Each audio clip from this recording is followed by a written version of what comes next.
Rakyat memberi keyakinan dan sokongan kepada kita. Rakyat mau maju, mau ada kestabilan politik. Sokongan tu ada ke, sokongan tu tidak ada ke, itu nanti waktu pilihan raya negeri akan ditentukan.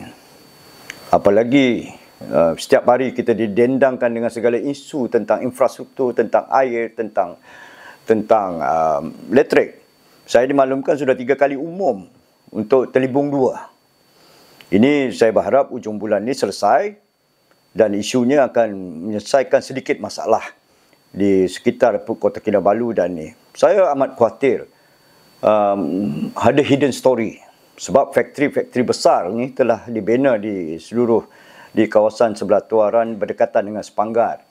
Jadi penggunaan air ni cukup tinggi oleh factory ini.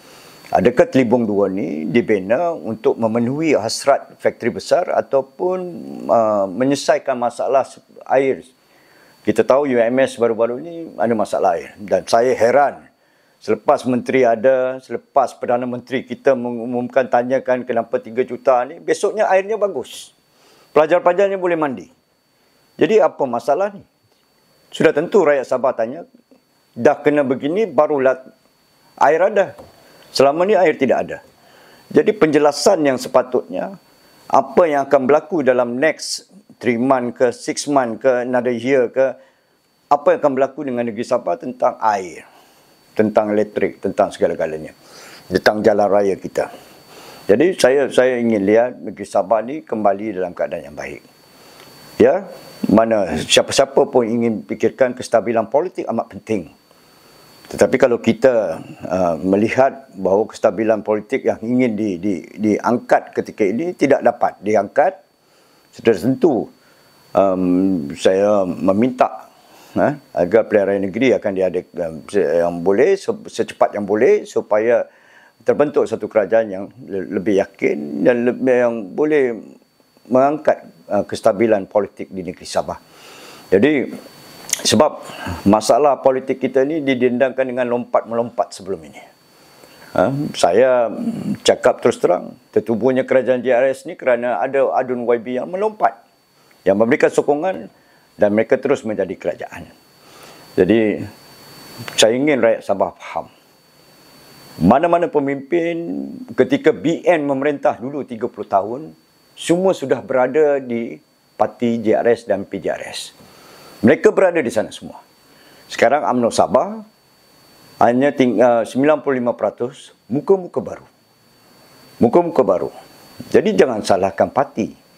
Apa yang berlaku sekarang, apa yang berlaku sebelum ini kerana kepimpinannya. Jadi saya minta rakyat Sabah, adakah ini masih kita mahu ataupun kita mahu perubahan yang baru? Kita mahu membentuk satu Sabah baru. Membentuk satu garis panduan yang baru. Membentuk negeri Sabah yang makmur dan maju. Yang betul-betul ikhlas maju. No more hidden story. Jangan lagi ada cerita-cerita yang menyedapkan hati kita semua. Tapi pada hakikatnya, kita semakin menghadapi, semakin teruk. Seperti Telibung 2. Hanya Kota Kinabalu. Apa jadinya pada daerah-daerah lain lagi? Tidak ada pernah diterangkan bahawa ada